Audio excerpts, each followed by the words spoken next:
기자와 한번 먼저 인사하실까요? 사랑하고 축복합니다. 잘 오셨습니다. 오늘 우리는 마가복음 3장 13절로 27절까지 말씀을 듣습니다. 오늘 본문은 크게 두 부분으로 나눌 수 있는데요. 13절부터 19절까지는 예수님께서 12제자를 세우셔서 사명을 맡기시는 장면이고, 20절부터 27절까지는 예수와 바알세불 논쟁에 대해서 이야기하고 있습니다. 예수님께서 본격적으로 이제 갈릴리 후기 사역을 시작하시기 전에 12제자를 세우십니다. 그리고 그들에게 특별한 사명을 위임하고 계시고요. 이 장면은 12제자를 부르시고 선발하시는 장면이라기보다는 이미 부르신 그 제자들에게 특별한 사명을 위임하시는 장면이라고 볼 수 있습니다. 왜냐하면 1장에서 이미 예수님은 베드로나 또 요한, 또 안드레, 야고보 같은 제자들을 이미 부르신 장면이 등장하기 때문에 그렇습니다. 그래서 예수님께서 제자들을 이미 선발을 하셨고, 그 제자들에게 특별한 사명, 특별한 그 미션을 지금 위임하고 계신 장면으로 볼 수가 있겠습니다. 예수님께서 12명의 제자를 세우셨죠. 12명의 제자를 세우셨다는 것은 이스라엘의 12지파를 상징하는 것으로 볼 수가 있겠습니다. 그러니까 하나님께서 이스라엘의 12지파를 통해서 이스라엘 백성, 한 나라, 한 국가를 이루시고 하나님께서 통치를 해 나가시는데, 이제는 그 구약 시대의 하나님의 나라가 신약 시대로 넘어와서 하나님 예수 그리스도의 12제자를 통해서 새로운 언약이 펼쳐질 것을, 하나님의 새로운 새 역사가 이제 일어나게 될 것을 의미하는 예수님의 의도적인 선택이라고 볼 수가 있겠습니다. 그리고 예수님께서 이 제자들을 선택하신 이유에 대해서 오늘 본문이 분명하게 이야기하고 있습니다. 첫 번째가 바로 예수님과 함께 하기 위함이다, 그렇게 말씀하시죠. 14절 말씀을 보면, 이에 12를 세우셨으니 이는 자기와 함께 있게 하시고, 첫 번째는 예수님과 함께 하기 위해서 제자들을 불렀다, 그렇게 말씀하시고요.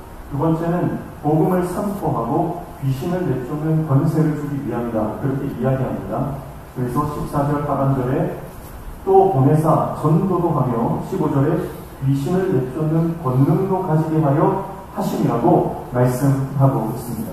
그래서 예수님께서는 이러한 제자들을 향한 특별한 사명을 위임하시면서 제자들을 부르시는데요. 어떤 사람을 부르셨냐라고 하면 예수님께서 원하시는 사람을 불렀다, 이렇게 얘기합니다. 그래서 13절 말씀에 보니까 또 산에 오르사 자기가 원하는 자들을 부르시니 나 온지라, 그렇게 이야기하고 있습니다.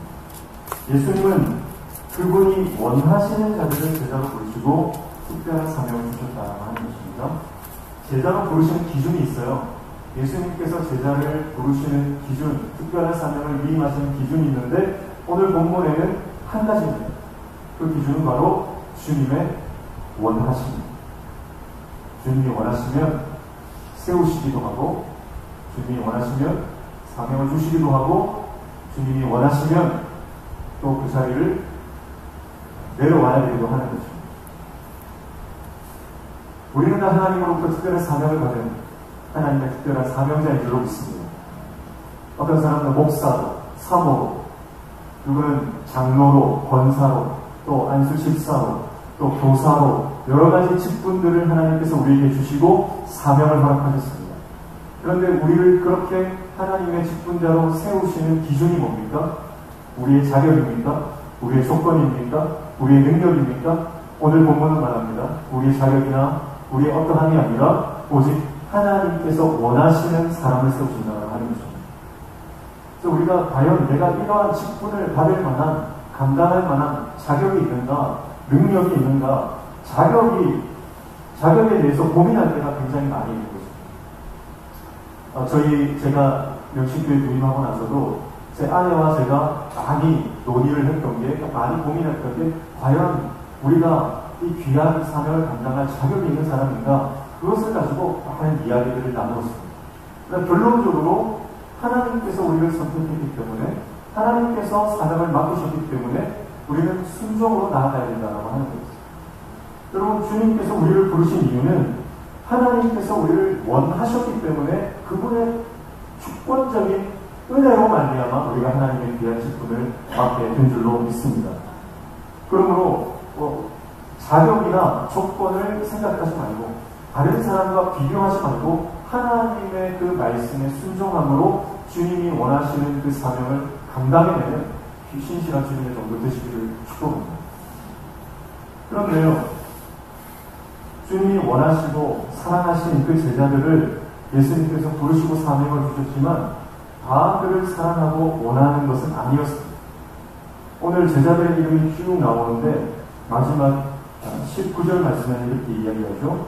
또 가룟 유다니 이는 예수를 판자더라, 그렇게 이야기하고 있습니다.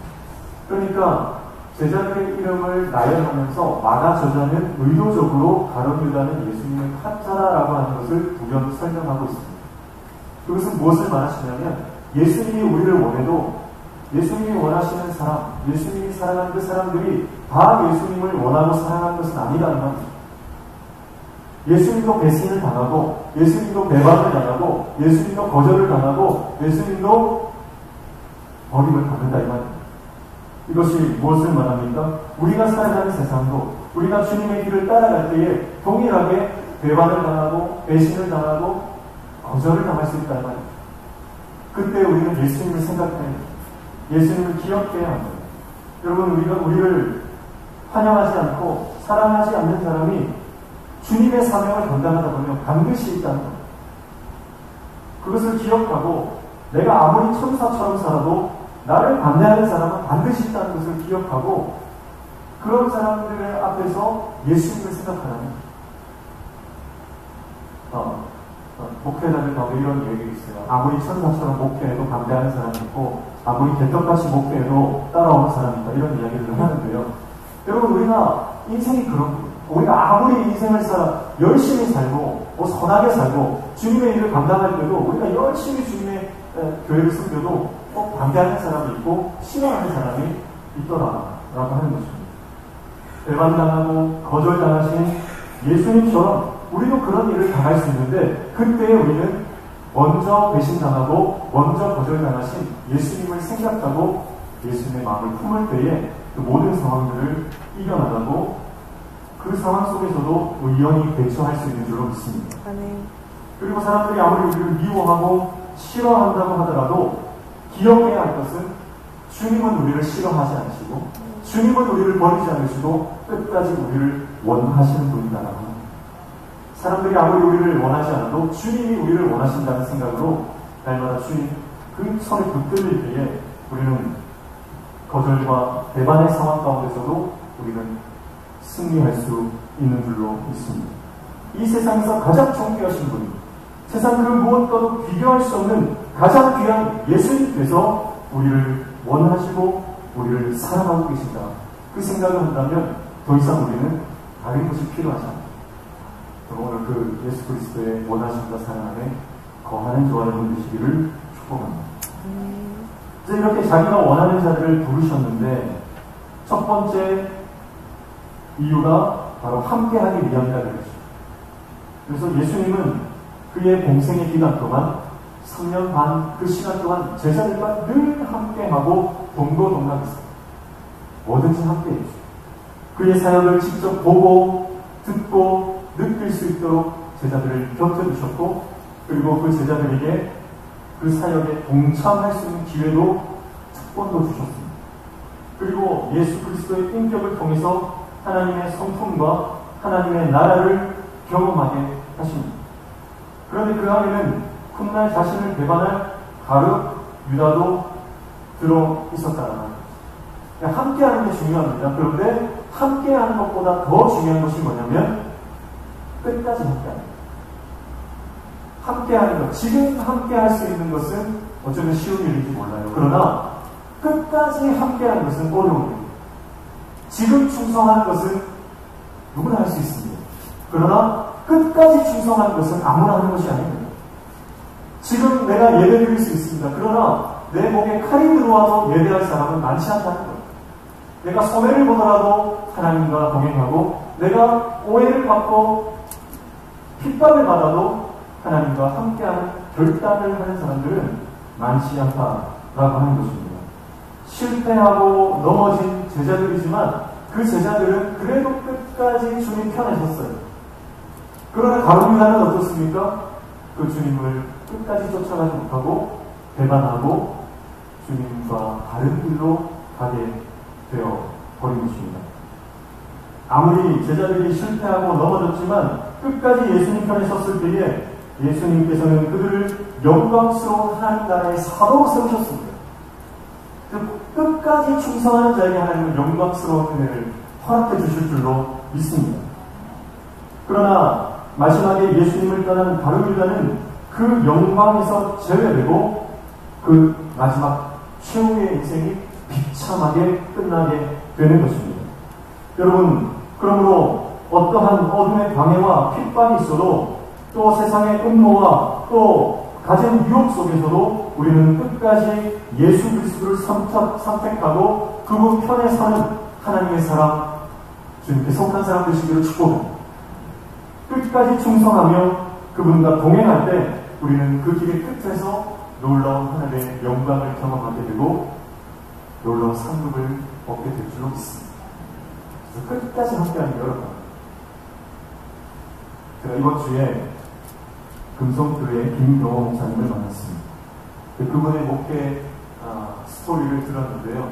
18년 전에 부임했을 당시에 교회 건물이 변변치 않아서 그분 표현으로 학고방 같은 작은 건물에서 예배를 드리고, 그래서 얼마나 우리 명신교회 앞을 자주 지나다니셨는데 우리 교회를 볼 때마다 너무너무 부러웠다는 거예요.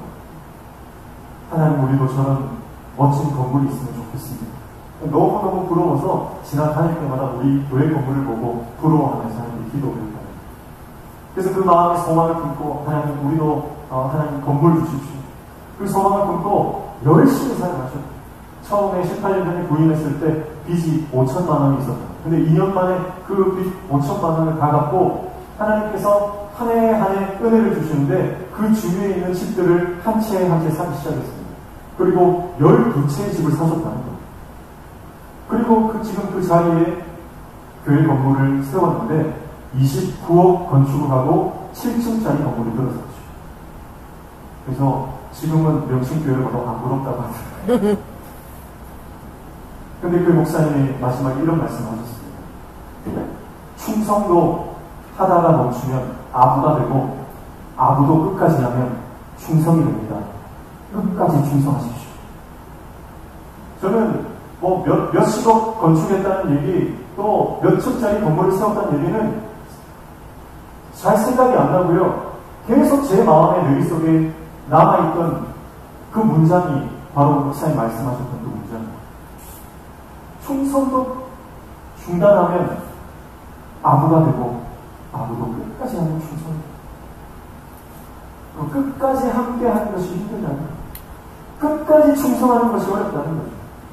여러분, 오늘 저와 여러분 인생 가운데 하나님 주신 이 사명, 특별한 하나님의 사명을 우리가 맡겨 주셨는데 끝까지 감당하는 저와 여러분 되시기를 축복합니다. 그래서 하나님 앞에 끝까지 충성함으로 포기하지 않고 하나님의 사명을 감당할 때에 하나님께서는 우리에게 세상에서 얻을 수 없는 하늘의 놀라운 영광을 허락해 주실 것으로 확신합니다. 우리가 신앙생활 하다 보면 포기하고 싶을 때가 많죠. 그만두고 싶을 때가 한두 번이 아닙니다. 교회 사역하는 게 여간 힘든 일이 아니기 때문에 그렇습니다. 또 예배 생활, 신앙생활 하는 것이 조금 더 편해지고 싶은 그런 유혹들이 얼마나 많은지 모릅니다. 여러 가지 상황과 환경 속에서 우리는 핍박과 방해를 받기도 하고 가진 유혹도 받기가 쉽습니다. 그러나 우리는 함께 하시는 예수님을 끝까지 붙들면 반드시 승리하게 되는 줄로 믿습니다. 결국 끝까지 충성하고 끝까지 주님 편에 서면 반드시 하나님의 영광을 보게 될 것입니다. 그러므로 사랑하는 성도 여러분, 끝까지 하나님과 함께 하시고 하나님 붙드는 저와 여러분 되시기를 축복합니다. 하나님 편에 서는 저와 여러분 되시기를 축복합니다. 하나님과 끝까지 동행하는 저와 여러분 되시기를 축복합니다. 생명의 빛이 선명하게 비출수록 어둠의 그림자는 지쳐지는 것이죠. 그러나 그 그늘 속으로 숨어 들어가지 마십시오. 끝까지 빛 가운데로 나오십시오. 끝까지 하나님 편에 서십시오. 끝까지 하나님을 붙드십시오. 그것이 살 길입니다. 그것만이 하나님 편에 서는 그것만이 우리가 살 소망이 되는 줄로 믿습니다.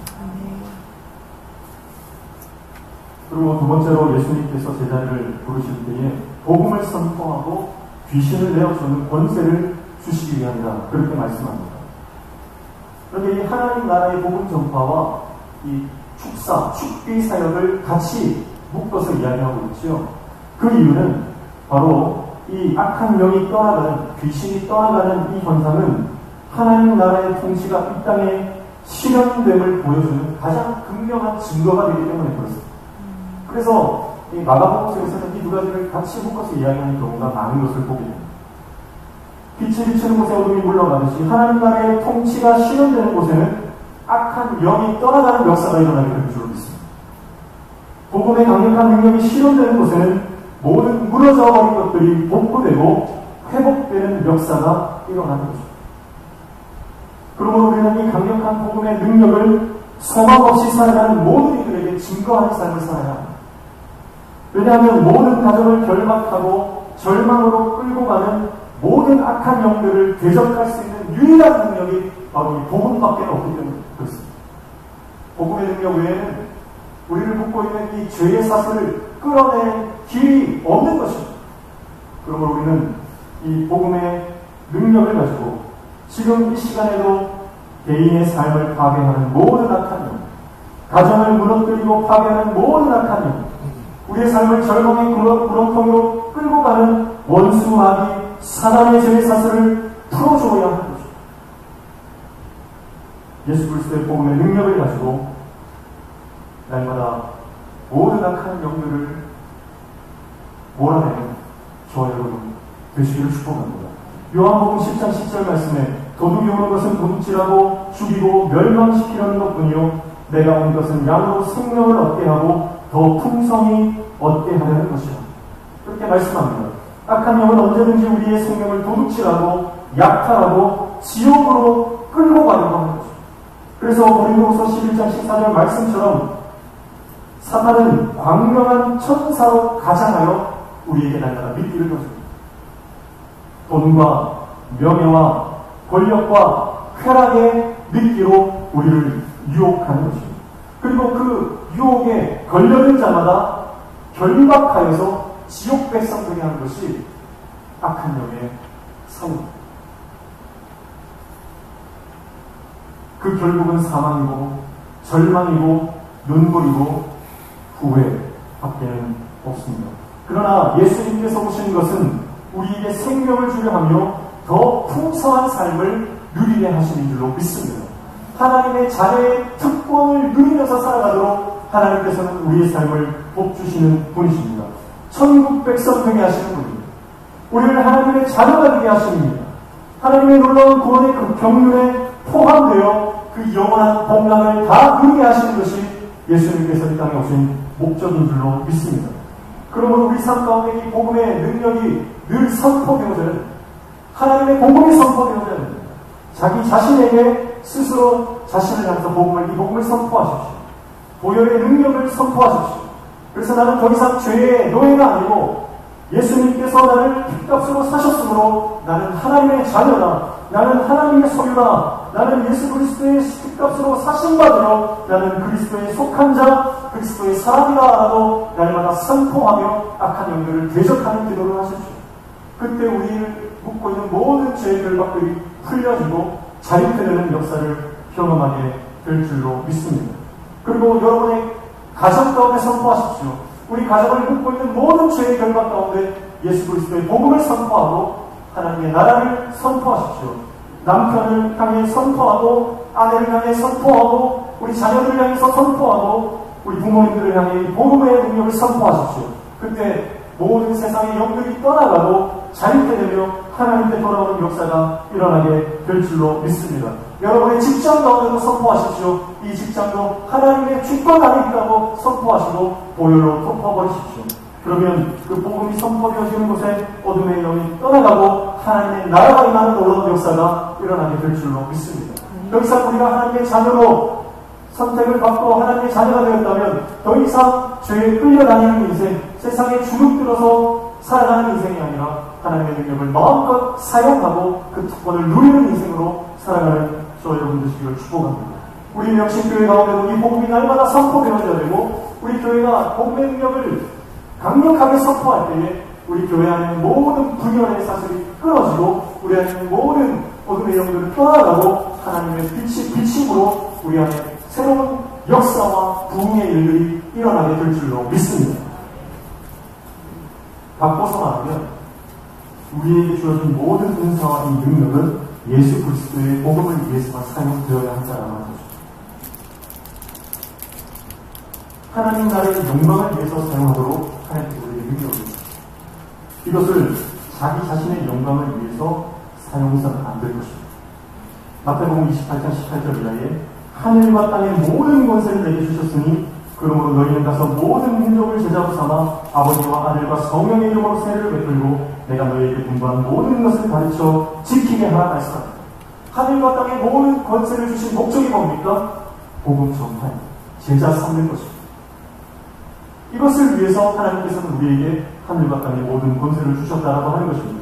로마서 15장 19절 말씀에도 그 일은 말과 행위로 표적과 기사의 능력으로 성령의 능력으로 이루어졌으며 그리하여 내가 예루살렘으로부터 두루 행하여 일루리곤까지 그리스도의 복음을 편만하게 전하였노라 말씀합니다. 예수 그리스도의 복음과 제사장 직분에 대해서 말하고 있는 사도 바울은 자신에게 주어진 이 모든 표적과 기사와 능력, 이 성령의 능력이 그리스도의 복음을 편만하게 전하기 위함이다라고 고백하고 있는 것입니다. 사도 바울은 많은 능력을 소유한 자였지만 그 모든 능력을 오직 예수 그리스도의 복음 증거하는 일에만 사용하는 것입니다. 고린도전서 2장 4절 말씀에도 내 말과 내 전도함이 설득력 있는 지혜의 말로 하지 아니하고 다만 성령의 나타나심과 능력으로 했다고 말한 것입니다. 여러분, 하나님께서 우리에게 주신 복음의 능력으로부터 파생된 모든 신령한 은사들과 또 사명을 위해 주어진 모든 좋은 은사들이 있습니다. 이 모든 것들을 하나님 나라와 복음과 생명을 구원하는 데 사용하고 그 가운데 일어난 모든 역사와 능력에 관해서는 하나님께만 영광을 올려드릴 수 있는 저와 여러분 되시기를 축복합니다. 그러나 하나님의 영광을 자신의 영광으로 탈취하고 가로채기 시작하면 내 안에 변질이 일어나기 시작합니다. 하나님의 능력이 나타날 때 모든 영광을 하나님께로 돌리지 않고 자신이 그 영광의 자리를 차지하고 앉아있으면 악한 영이 틈을 타고 들어와 그 정신과 심령을 장악해버립니다. 그래서 결국은 그 말도가 비참하게 되는 것이죠. 이스라엘의 초대왕 사울을 보십시오. 그도 하나님께로부터 많은 은사를 받고 좋은 성품을 받았습니다. 그리고 왕의 자리라고 하는 어마어마한 능력을 하나님께서 그에게 주셨습니다. 그러나 그가 하나님께 마땅히 돌려야 될 영광을 하나님께 돌리지 않고 그 영광을 자기가 차지하기 시작했을 때 악한 영이 그 안에 들어가 변질되고 초심을 잃어버리고 비참한 죄를 맞이하게 되는 것을 보게 되는 것입니다. 그러므로 하나님의 복음의 능력을 소유한 저와 여러분들이 날마다 이 복음의 능력을 가지고 하나님 나라를 위해서 헌신하고 순종의 자리로 나아가 주님의 사명 감당하는 저와 여러분 되시기를 축복합니다. 그리고 20절부터 27절까지 보면 예수님과 이 바알세불 경쟁에 대해서 이야기를 하는데요. 20절 말씀에 보면 이렇게 이야기합니다. 집에 들어가시니 무리가 다시 모임으로 식사에 별로 없는지라. 21절에 예수의 친족들이 듣고 그를 붙들러 나오니 이는 그가 미쳤다 합니다. 예수님께서 지금 열심히 사역을 하고 계세요. 천국 복음을 증거하고 수많은 사람들에게 회복을 허락하고 계십니다. 그런데 하나님의 사역이 하나님 나라가 확장되고 있는 가운데 누가 찾아왔어요? 예수의 친족들, 그 가족들이 찾아와서 예수를 미쳤다 하고 그의 사역을 중단시키게 합니다. 여기서 미쳤다라고 하는 것은 고대 근동사회에서 어떤 사람을 보고 미쳤다, 그것은 귀신 들렸다는 말입니다. 그러니까 하나님의 아들 거룩하신 예수님을 향해서 예수님의 가족들 뭐라고 얘기합니까? 귀신 들린 사람, 악한 영이 들린 사람. 그리고 그 맥락에서 똑같이 이야기하는 사람들이 또 있어요. 누굽니까? 22절에 보면 예루살렘에서 내려온 서기관들. 22절 말씀에 보면 예루살렘에서 내려온 서기관들은 그가 바알세불을 지켰다 하며 또 귀신이 왕을 누리고 귀신을 쫓아낸다. 그러니까 예루살렘에서 온 이 서기관들도 예수를 향해서 귀신 들렸다. 귀신도 그냥 귀신이 아니라 대적 귀신이 들렸다. 이 말입니다. 그러니까 예수님의 가족들과 서기관들이 예수님을 향해서 완전히 미친 사람이고 귀신 들린 사람이고 완전히 이 바알세불의 귀신의 왕의 힘을 빌려서 귀신들을 쫓아낸다. 그렇게 예수님에게 큰 모욕감을 안기고 있는 것입니다. 예수님은 식사할 겨를도 없이 사람들의 필요를 챙기셨습니다. 그에게 다가오는 사람들, 예수님이 필요한 사람들을 거절하지 않으시고 거부하지 않으시고 그 모든 필요들을 돌보시는데 식사할 겨를도 없이 그들의 필요를 돌보셨습니다. 그리고 그들에게 천국 복음을 선포하셨습니다. 그러나 예수님의 가족들은 그를 붙들러 가서 다시 한 사람을 고치는, 살리는 일을 못하게 하려고 방해하고 있습니다. 또 서기관들도 성령의 역사를 사탄의 일로 전락시키며 예수님의 명예를 땅바닥에 떨어뜨리고 있는 것을 봅니다. 여러분, 예수님께서 성령의 사역을 하시고 예수님께서 하나님의 복음 전파를 할 때 방해하는 세력이 누구였습니까? 가장 가까운 사람입니다. 여러분, 우리가 우리 삶도 마찬가지입니다. 우리가 성령의 사역을 하고 주님의 일을 감당할 때에 악한 영은 우리의 명예를 실추시킨다든지 막대한 손해를 보게 한다든지 오해와 누명을 쓰게 해서라도 하나님의 사역을 방해하려고 합니다. 그런데 그 가운데서 가장 강력한 방법을 사용하는데 그것이 바로 사랑하는 사람들, 가장 가까운 사람들로부터 상처를 받게 하고 시험에 들게 하는 것입니다. 그것이 너무나 강력한 방법인 줄 알기 때문에 사탄은 늘 그 방법을 사용합니다. 교회에서 상처받는 대부분의 경우를 보면 잘 가깝게 지내다가 그 사람으로부터 상처받고 교회를 떠나는 경우가 너무나 많은 것입니다.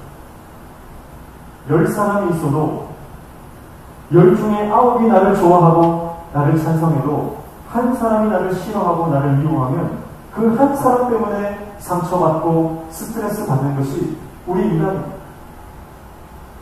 누군가 나를 반대하는 사람이 있다는 것은 너무나 큰 스트레스고 우리 삶의 괴로움입니다. 그래서 나를 미워하고 반대하고 적대한 한 사람만 있어도 우리는 마음의 평강을 잃어버리고 괴로워하는 경우가 많이 있는 것입니다. 사탄은 누구보다 그런 우리의 심리를 잘 파악하고 있기 때문에 우리가 하나님의 사명을 감당하고 주님의 일들을 감당할 때 가장 효과적으로 내가 사랑하는 사람들을 이용해서 나의 사역을 방해하고 궁극적으로는 하나님의 사역이 이루어지지 못하도록 방해하는 것입니다. 예수님에게 있어서도 악한 영은 가장 가까웠던 가족들을 사용했고 그게 안 되니까 그 다음 당시에 가장 존경받던 사람들, 종교 지도자들, 서기관들을 통해서 예수님을 넘어뜨리려고 했습니다. 그래도 안 되니까 결국은 가장 사랑했던 제자들 중 한 명이 가룟 유다를 이용해서 그를 넘어뜨리려고 했죠. 여러분, 우리가 주님의 일을 감당할 때에 우리를 가장 시험에 들게 하고 또 하나님의 일을 포기하고 쉽게 만드는 것이 다름 아닌 내가 정말 사랑했던 사람일 수 있다. 그러나 그 사람은 지금 악한 영의 그 영적인 배후를 우리가 알아야 되는 거죠. 그 사람이 그렇게 하는 것이 아닙니다. 악한 영의 배후를 알고 영적으로 반응할 수 있는 하나님의 종 되시기를 축복합니다. 목회자에게 있어서 가장 상처를 줄 수 있는 것은 사고가 될 수 있고 또 당의 장로님들이 될 수 있는 거죠. 성도들에게 있어서도 가장 믿었던 목회자나 중직자들이 성도에게 상처를 줄 수 있는 것입니다. 그러나 지금 나에게 상처를 주는 이 일들은 하나님의 일이 아니라 악한 영에 속한 일인 줄 알고 하나님의 일을 포기하게 만드는 사단의 전략인 줄로 알고 그 모든 상황들을 믿음으로 이겨나가는 저와 여러분 되시기를 축복합니다. 그래서 사람의 어떤 시험이 오고 사람으로부터 상처가 올 때에 그것을 인간적으로 반응해서는 안 됩니다. 영적으로 해석하고 영적인 통찰력을 가지고 하나님 앞에 나아가 엎드려 기도할 때 우리는 그 모든 사람으로부터 오는 시련과 역경과 시험들을 이겨나아갈 수 있는 줄로 믿습니다. 예수님을 보십시오. 예수님은 그러한 상황을 어떻게 이겨나가십니까? 제가 보니까 예수님은 이런 마음을 가지신 것 같아요. 바로 미움받을 용기를 가지신 것 같아요. 그런 책이 있지 않습니까? 미움받을 용기라는 책이 있는데 예수님은 그런 미움받을 용기를 가지신 분인 것 같아요. 요한복음 15장 19절 말씀에 보면 이렇게 이야기합니다. 너희가 세상에 속하였으면 세상이 자기의 것을 사랑할 것이나 너희는 세상에 속한 자가 아니요 도리어 내가 너희를 세상에서 택하였기 때문에 세상이 너희를 미워하느니라. 그러니까 우리가 스님의 사명을 감당할 때 미움받는 것이 어쩌면 너무나 당연한 것이다.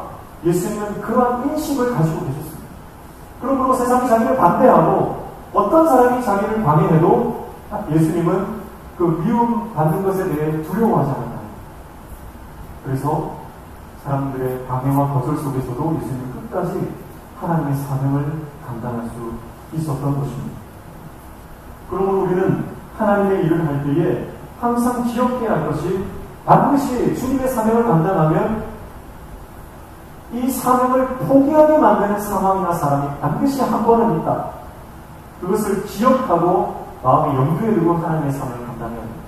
내가 교사로 섬기든 내가 식당에서 공사를 하든 차량 공사를 하든 여러 가지 무슨 일을 감당하든 여러분 우리가 주님의 일을 감당할 때 반드시 내가 하는 사역을 방해할 때가 그래서 그것을 늘 기억하고 포기하게 만드는 상황이 올지라도 끝까지 감당하는 저와 여러분 되시길 축복합니다.